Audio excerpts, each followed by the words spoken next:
noise!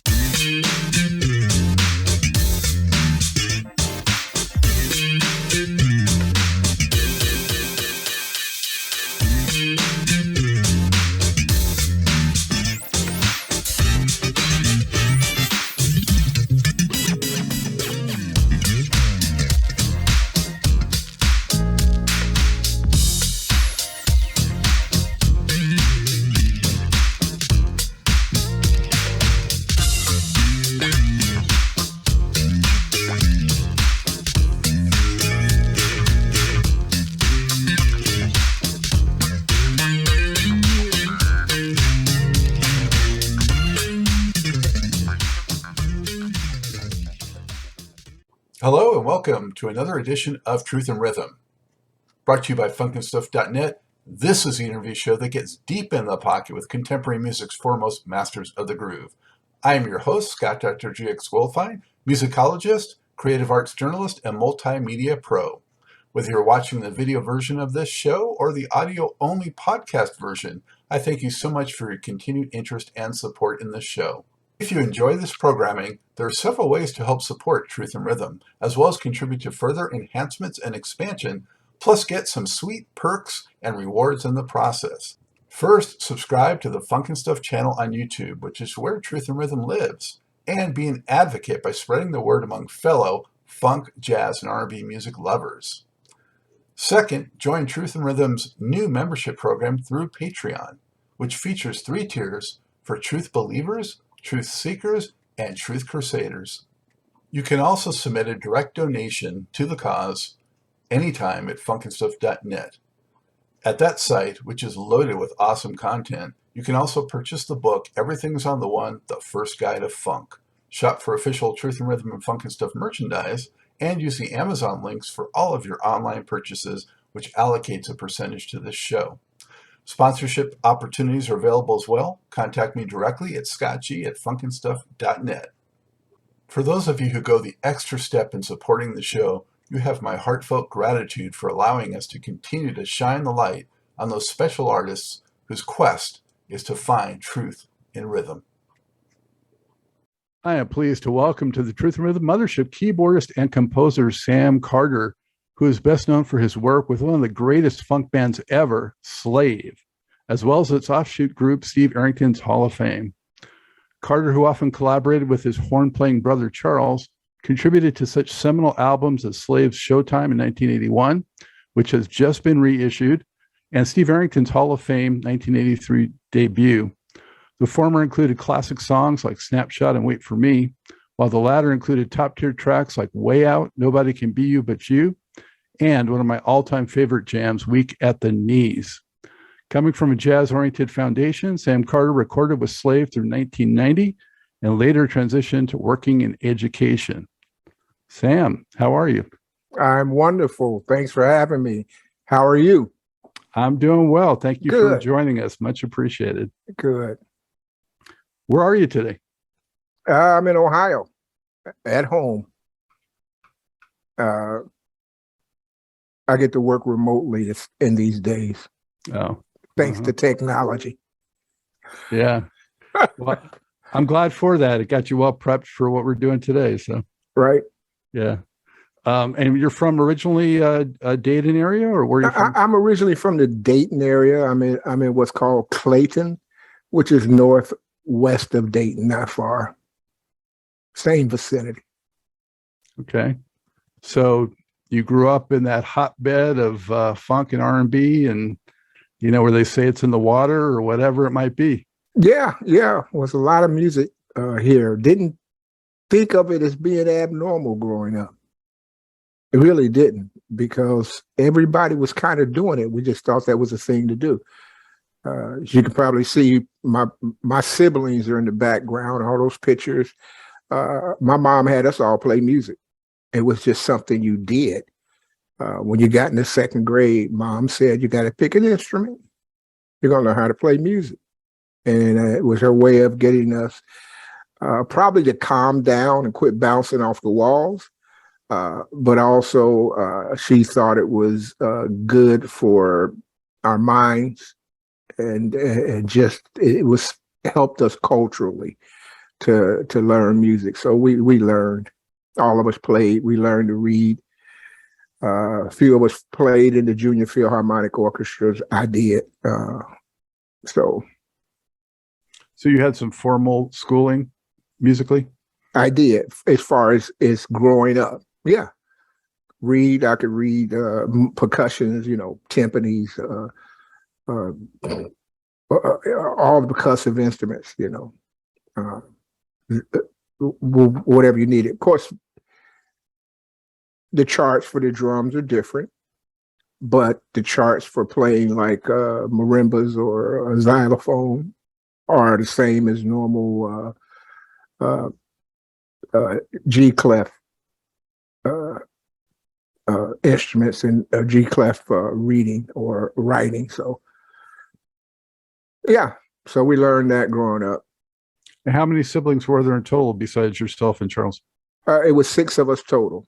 My oldest brother played trumpet. The next brother down played. My sister was next. She played violin. Then I have a brother that played trombone, and then I played drums and piano. And my brother Charles, who everybody calls him Sedale, he plays woodwinds and keyboards.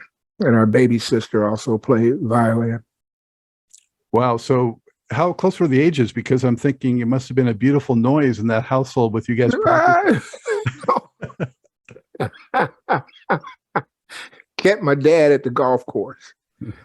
So yeah, the age range, we were, I think it would have been more like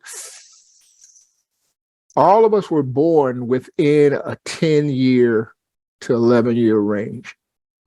So mom and dad were through having kids in their early 30s because they started out as young people, in that day, be 20 and 19 and that kind of thing. And then they started having a family, raising a family. So what kinds of, I know you had some jazz influence. Can you talk to us about, what really inspired you musically early on? Musically, I kind of liked everything. Kind of had an eclectic ear all my life. But one of the things that my brother and I liked was Dad playing his favorite records. And he liked the classical jazz record released by Dave Brubeck, album with Take 5, with Paul Desmond, Joe Morello on drums. That was good stuff. So we grew up listening to that, and Dad liked everything with that. It's when as far as in that day, the most advanced, I guess, as far as music technology would have been Eddie Harris with the electric saxophone. So Dad had stuff like that, and we liked it. So we kind of got a good, and everybody was listening to James Brown, Do you remember going to a show, maybe your first show, where you were really, blown away by seeing somebody actually perform on stage? Yeah, and it was James Brown. My brother and I, we got a chance to get out and go. We were young people, man. And we went to see James Brown at Memorial Hall.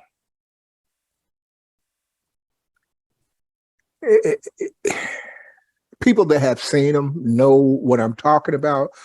But imagine when you see that for the first time, and you got to understand James Brown was in his backyard when he was in Memorial Hall in Dayton, Ohio, because he recorded in King's studio in Cincinnati. So a lot of people knew who he was. That's where he picked up Bootsy and his brother from, in Cincinnati, because he spent a lot of time in Cincinnati. So when he came to Dayton, he came in to just blow it out and rock it. I was so clean and entertaining and tight. It was, and we were like kids, man. So we were like, it was nothing we could say. It was mind numbing as far as seeing him do that and play like that. But then I saw some jazz guys that kind of did the same thing the first time I saw him too. So, but that was my first live concert was James Brown. At what point did you think, hey, maybe I want to pursue this as what I do? Never crossed my mind. Never set it up as a goal. I know that's weird. I didn't. Just happened. It just happened. I just went on an adventure. I left Dayton with a theater ensemble. I was actually doing acting. And we left and went to Washington, D.C. And like I said, I dropped out of college, and it got exciting. Washington was jumping. I ended up playing drums and acting, but there were a lot of different artists in D.C. at the time. Donald Byrd was teaching over at Howard, so you had the Blackbirds there. Alan Barnes, who's passed away in recent years, played with the Blackbirds, a very good friend of mine. And it just was a very happening place. So I ended up, I didn't plan to play, but it was like a good way to get food. So, so that's how we ate, man. I met Alan. I ended up meeting Gil Scott-Heron and Brian Jackson. And Brian Jackson and I became good friends. And so Brian Jackson played keyboards, Alan Barnes a sax player. So we'd get together. Another good friend of mine, Delbert Taylor, who I enticed to come and play with us with Slave. He's passed too, man. I'm at that age. But Alan Barnes, myself, Delbert Taylor, Brian Jackson, and a guy by the name of Sigmund Dillard, Siggy. We just would play a lot of clubs because it was, like I said, got to eat. So the more you did that, you did it. So and I just kind of ended up doing it and ended up being music, man. And again, not as a final or an end goal or a dream, just something that came up, whatever the next thing was, man, and it ended up being music. And Sam, you're playing mostly percussion or keys with them, or what? I was playing mostly drums in DC. So a lot of jazz and a lot of it was wide open because we played everywhere. We played everywhere from elementary schools, high schools, universities, of course, regular concert places, and having no real walls on what I wanted to do musically. I ended up knowing a lot of guys that did different music and ended up doing different music. We kind of did a lot of experimental things. I knew guys like Clifford Jarvis. One of the most ridiculous drummers that ever walked the face of the earth. But Clifford Jarvis used to play with Sun Ra, who a lot of people don't know who, but you're a musicologist, you know who Sun Ra is. Well, I just had Michael Ray on, who played with Sun Ra from the late 70s onwards. So. Okay, yeah. So he knows who Clifford Jarvis was, and Clifford Jarvis just taught me some stuff and just blew my head open. And so it was like that in DC. A lot of stuff was going on. Everybody was there.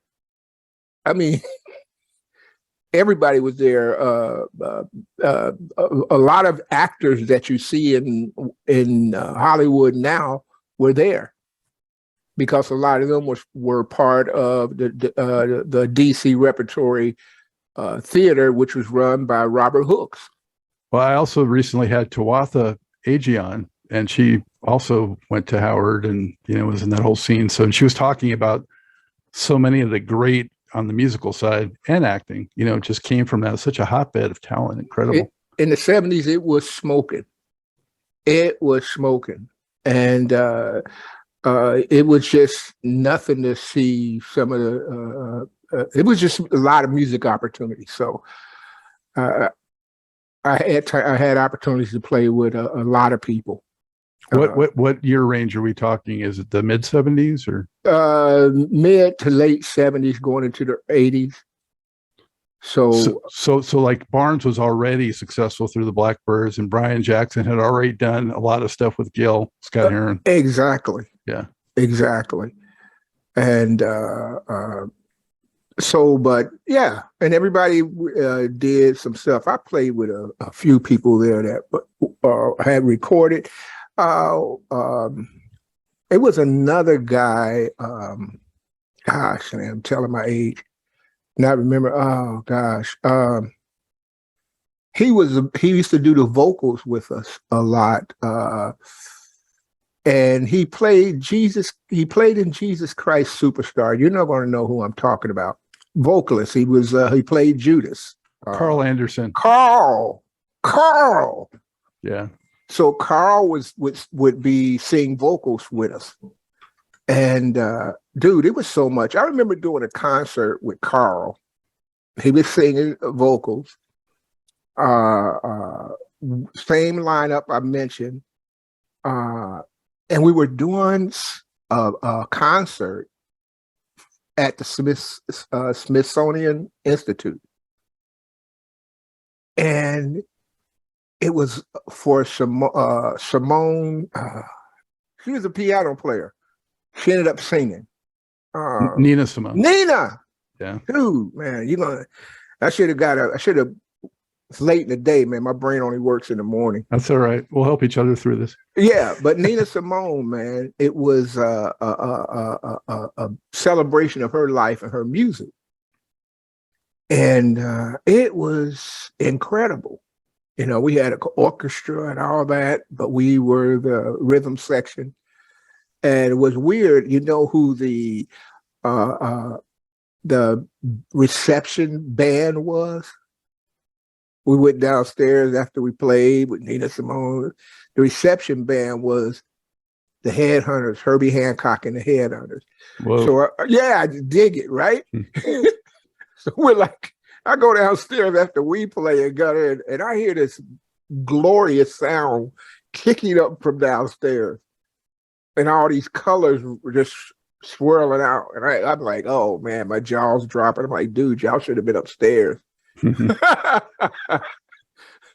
So yeah, it was a lot going on. I remember being there for the first Human Kindness Day when they started doing that in DC. And I was there when they celebrated with Stevie Wonder for Human Kindness, and he came to one of our presentations. He enjoyed it. He had fun. He wanted to play. So he got up and played the piano and junk. So it was just a jump. DC was jumping, man. Mm. It was jumping. Yeah, man, incredible. So how did you end up, getting reconnected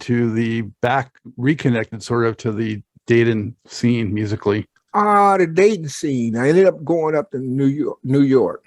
I ended up in Ohio for a little while, working in television, directing, and then I was like, man, I packed my drums and stuff in the car and drove to New York. My brother Charles Siddell was going to Berkeley. Matter of fact, he had finished at Berkeley, and he was in New York doing horn arrangements and things for Slave. I didn't know him in Dayton. I really did. I left so early. They weren't even a band when I left. Mm-hmm.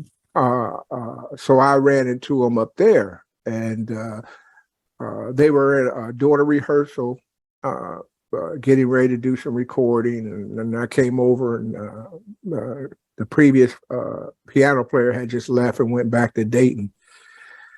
And I spent so much time with good piano players, I kind of knew a little bit around them. And so I sat in and helped them out a little bit while they were rehearsing. And they said, man, you need to play with us, do some recording and all that. And I'm like, no, man, I'm really a drummer, man. I don't, no, I'm good. They said, no, man, really, and then they said, look, this is the retainer. And I knew what a retainer was. That was a good thing to have in New York, right? I said, a retainer. Keep food on the table. Yeah, that's regular income. This is what we're going to do if you don't do nothing else but be available for us. I got you on that. I know what a retainer is. So they told me what the retainer would be, and then you get this to rehearse, you get this to play, we go to pay this to go on the road. Yeah, you get your royalties. I said, well, I guess I can play piano. What year was that? Oh, dude.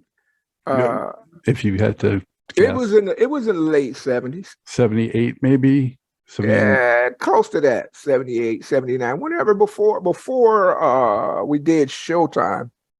Yeah, so maybe we were rehearsing the tour. Yeah. And I neglected to ask you though. Before that, before you went to DC, before you left Ohio in the first place, and you were coming up, did you get much exposure to folks like the Ohio Players or some of those other local bands that were? Yeah. I knew Diamond before he was with the Players because he played with my cousin, who's a bass player. In a band called the Overnight Low. And my cousin is Hollis Melson, who was the bass player for that band. And I knew him because he was in a drum marching group. And the rest of them, I didn't know a lot of them. I tell you where I ran into the Players more frequently though, was in DC. That's ironic. Yeah. Well, I ended up playing with older guys from Dayton when I was in DC. What was one of the horn players? His brother played for New Birth. Was a guitar player with New Birth, and he could play sax. He was a jazz sax player, and he knew Satch, and he knew I think Pee Wee. So when they came to DC, they connected, and we all lived in this. We had this big brownstone that we lived in, and I remember when the Players came through there and connected back, and another brother by the name of Ben Wilson, who is a master percussionist and drummer, played the vibes for us. They all knew him, and they came through and they pulled out this tape that they wanted everybody to hear, and they put this tape on. It was slamming. Didn't have any vocals on it yet. They said it was just a rough mix of what they had. And I heard Skin Tight without the vocals. Wow.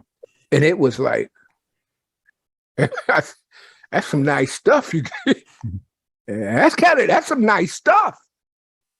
And then when I heard it get put out by Mercury and you hear everything they put on it, it was like, man, y'all, they on their way. They're on their way. So yeah. If the people that came through DC that were from Dayton, I knew. Other than that, if you didn't play in the marching band at school or the Junior Philharmonic Orchestra, I didn't run into you because I left so young. I got to mention though, Sam, I did come across something that was new to me, and just looking up your background a bit. That there was a record, Malone and Barnes and Spontaneous Simplicity, that came out in '76 that you played on, right? I don't know. I You're- did some on there. recording. Yeah, Yeah. you're on there. It's called Freedom Serenade. It's And- probably from something that, oh gosh, Jimmy Blackfire, was it Blackfire Productions or Blackfire Records? Says Humpin' International Records. But maybe they re-released or something. I don't know, but It was it just probably re-released. has all those cats on it that you mentioned. Though it has, Barnes. It's got Brian Jackson. It has Delbert. They're all credited on there along with you. And That's something that Alan did. Now I remember, Alan Barnes. yeah, That was Alan Barnes' project. it's some nice, R&B jazz on there. Yeah, I don't, man. You going back some years. Yeah. I did sessions, and I don't remember all of them. Well, it was a nice discovery for me and for listeners and viewers of this. It's worth checking out from '76. Yeah, and I can tell everybody that's an Alan Barnes project. Cool. Yeah. So shift back to New York, Sam, and who was leading a slave at that point? Because so many people came through the slave organization. And was Steve Washington still there, or had he yet moved on? Or Steve Washington had moved on. Mark Adams was the band leader at that time. So, what was your early impressions of him? As a talent, and just what was he like? He was good. He was a good guy. He was a good kid.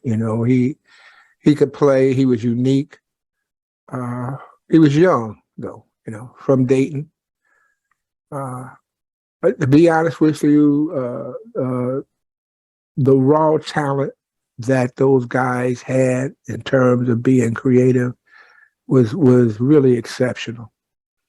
And you can tell when you listen to some of their music, the way it's structured and the way they play with each other.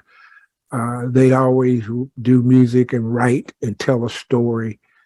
And I learned in music that if your music is not locking together, kind of where it's saying something and telling a story, and you're pretty much not playing music. And so they were able to do that, but they were a little younger than me and hadn't been out as much as I had been in. So it was kind of overwhelming for them in a lot of ways. Mm-hmm. Yeah. Well, and you had mentioned that you weren't necessarily, that big of a funk fan, is what I got a sense of. You're leaning a little more towards jazz and maybe. Well, I like funk. Okay. I just didn't. That wasn't my. That wasn't my bread and butter till later. I like it, and I like it a lot. But what I don't like is the confines that are placed on it when it comes to marketing and having to play. And I'm not necessarily I'm not a guy where I have extreme crazy content, crazy lyrics where you're calling women out their name and just all kind of crazy stuff where you just promote foolishness. But I'm talking about the creative content or the creative things that you could do with jazz. In jazz, I could play the same song in the second set that I played in the first set, but play it differently. You have freedom. You were open. You could interchange and play with other guys, and you don't have that freedom with funk. Marketed funk, because when you play, people want to hear it like the album. They want to hear just what they're at home spinning. And so you weren't going to do any improv on top of it. You weren't going to change how it flowed. It just wasn't going to happen. But with jazz, you could do that. Yeah. and probably some of that is due. Not all of the funk players knew music. They knew how to play what they played, but they didn't know enough music to say, hey, let's change this up, let's do this, let's play. You could talk and then go do it. With jazz, you could do that. I remember I played a set with George Benson. His band was held up on the turnpike, couldn't get. We played at George Washington University, and we had opened up for him. And his band hadn't gotten there, and everybody came to see George, and they were ready to start. But George would say, "Hey, man, I need you guys to play this first set with me." But he wasn't complicated because everybody that was in the band were musicians. And he said, look, we're going to play this. The drummer is going to have a funk feel. We're going to do this. We're going to do this other tune. I'm going to try to, it's going to have more of a bossa. You do that, He could talk about it. Then he'd go out there and count it off and we play. You couldn't do that with funk. Now, you can just jam with funk, but you can't communicate about it musically before you do it with some funk players, because they just didn't have the musical discussion, but they could funk now. I'm not going to undermine the fact that they couldn't play. Right. They could rock the joint down, but it's just a different thing. And of course, around that time too, Sam, in the late 70s, you had so many jazz artists that were dipping their toes into funk, so you had them coming together with George Duke and Herbie, and you mentioned so many of them, were doing some funk. I was going to mention George because George is the best jazz guy to ever dip his toe in it. Nobody's dipped their toe in it like George. I haven't heard it since. Nobody before, nobody since. Because George Duke could pop it. He could, anybody brought in there, Christian McBride, those different guys, he had a man, that cat, George Duke, I love a lot of keyboardists. I know about Herbie, how good he is and all that. And then, Oscar Peterson, you can go on. And there are a lot of piano players out there that are very good. But the one that hits my bone with his taste for playing and his arranging, his musical, George Duke. George Duke for me, hands down. I understand. I totally dude. Yeah. And he can then come back and play some funkadelic stuff. Had a nerve to play funkadelic, and hey, pull it off. Pull it off. It ain't like it sounded weak. It was like, dang. Of course, he had the guy we were on tour with when we were out there with George Clinton. He had who's the drummer, man?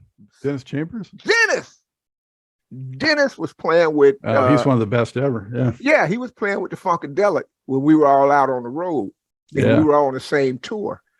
But he also played with George Duke. And when George Duke did the Funkadelic tune, he had Chambers playing the drums on that album. So he had what it took. It was smoking. Yeah, Dennis Chambers. Gosh, Dennis from Baltimore. There's a lot of good drummers from Baltimore. A lot of good funk guys from Baltimore. Yeah. Yeah, it was a lot of guys. It's this guy who probably John Bebbs. Nobody knows who he is. He probably, if he ever heard somebody say his name, he would say, "Dang, I got mentioned." Poof. All of them from there. So jumping back to the Slave Thing, Showtime, the first record that you worked on with them, or did you do any recording before that? No, Showtime. Yeah. And we did, man, I don't know how many things we recorded though. I mean, they could probably release 2 more albums at least of things that we just recorded. What was the general process like of how that was put together? How could you describe it for us? It was the funk thing, man. You had ideas. Said, I got this idea. I like that. Let's see if we can build on it. You build on it. I like that. Build on it. Say, well, where are we going to go with it? Where is it going to go from here? How's it going to transition over, and how is it going to go out? How is it going to end? Wasn't complicated. And Steve Arrington, what was your first impression of him? There's a guy who has a drumming and a background in a jazz sensibility too. So you guys must have clicked, I would think. Yeah, Steve, man, extremely gifted. Extremely gifted. Of course, he transitioned into doing lead vocals, but he's a drummer. He's a drummer for sure. No half stepping about it. He can play all of it, not just the funk. He played all of it, the Latin feel, the jazz, everything. Steve's a drummer. One of the most unique vocalists in the genre, for sure, too. Yeah. We come from the same type of thing in terms of our affinity for jazz. So he's a drummer. He likes funk, but he likes Miles. He likes Thelonious Monk. He, you name it, he can do it. And he likes all those guys that play. I mean, he knows who they are. He can play what he likes. So yeah. He's like a historian too on the music. So I love talking to that guy. Yeah. And I saw on the credits, Sam, you have a number of songwriting credits on Showtime.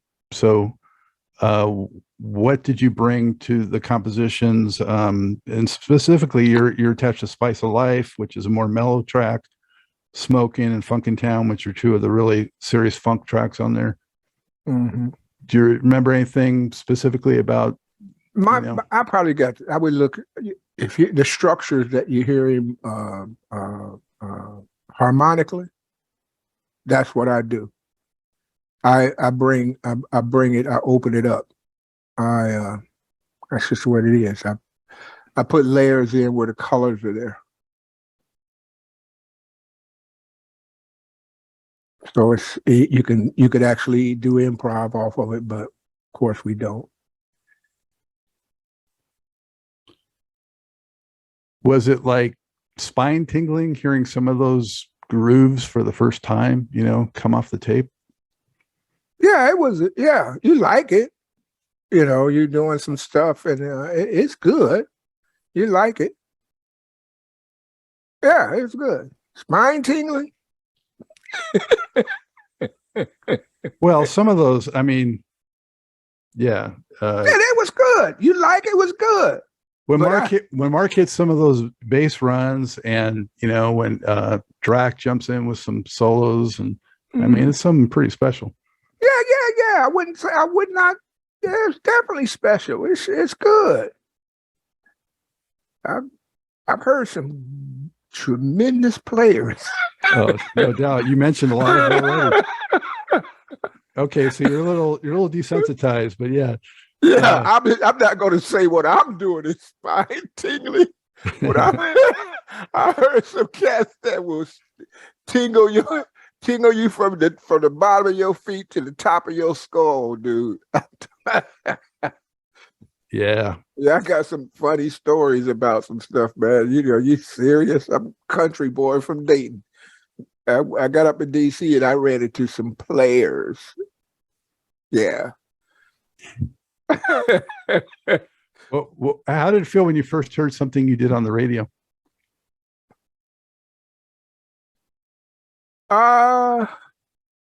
It was cool. It was cool. I've heard different stuff prior to that. The first thing that I heard on the radio that I did was radio theater, because I used to produce. a radio theater show that came on Saturday nights, every Saturday at 10 o'clock. I did some acting in it as well, and we had music and different stuff. So by the time I heard some music on there, it was kind of like, okay, it's a little different or something you're doing. And you got to look. Now, I'm not trying to be, I just being honest with you. I wasn't that smart to think much more than, oh, okay. I was like, oh, okay. I mean, I actually heard some stuff that I said, ooh, I should have played that different. I'm just telling you the honest truth. And it made me, oh man, I got some stuff on the radio. It was like, man, I could have played that differently. What was it? Was it fun to kind of, collaborate with your brother involved too? Oh yeah. Listen, it is fun. That's now you're talking. Playing is the fun part. The listening to your radio, the fun part of music is looking around and see your brethren that's playing with you, and you're talking together musically. Everybody's on the same page, and you know you're on the same page. And you look over at Dodge, Roger Parker, and Dodge is holding that pocket down and he's bopping, and everybody in the chord sits right on it, just right. And Adam's doing, and it floats. And then you could actually move around and do a little, because when you're just jamming, oh man, that's fun stuff, man. Mm-hmm. Now we can end up with stuff that way, and we did a lot of recording like that. But that's the fun, man. Yeah. Well, that's what I love so much too, is being able to actually feel like I'm, obviously I'm listening in, but actually experiencing some of that connection that's going on between the band members, when you have that knowing look and you're responding in what you're doing on your instrument because of the other guys and what they're doing. And it's that conversation that's not spoken, it's only played. Yeah. That's just so special. It's just special, man. And there is no musical notation. There are none to really, actually, there are no musical notations on earth that can get you into the place of music. All musical notations can do is to point you in a direction of where that transcendent thing is sitting. I don't care what it is, if it's classical or whatever. All it does is point into the transcendent place. And if you're playing violin or what have you, you're playing the music, but it doesn't turn magical until you are full into it and all of it's right. And that can't be notated. Never can. But it definitely has its place to get you to look to where you're going to step into. And once you step into it, and man, I've been in some musical experiences with some real players that are unspeakable, because you're just like, where were we? What was that? When that's happening, Sam, is anything going through your mind other than just living in the now and what's happening and that state? No, you're just riding with it. Yeah. And when it's right, whatever you emotionally express happens musically. There's no disconnect.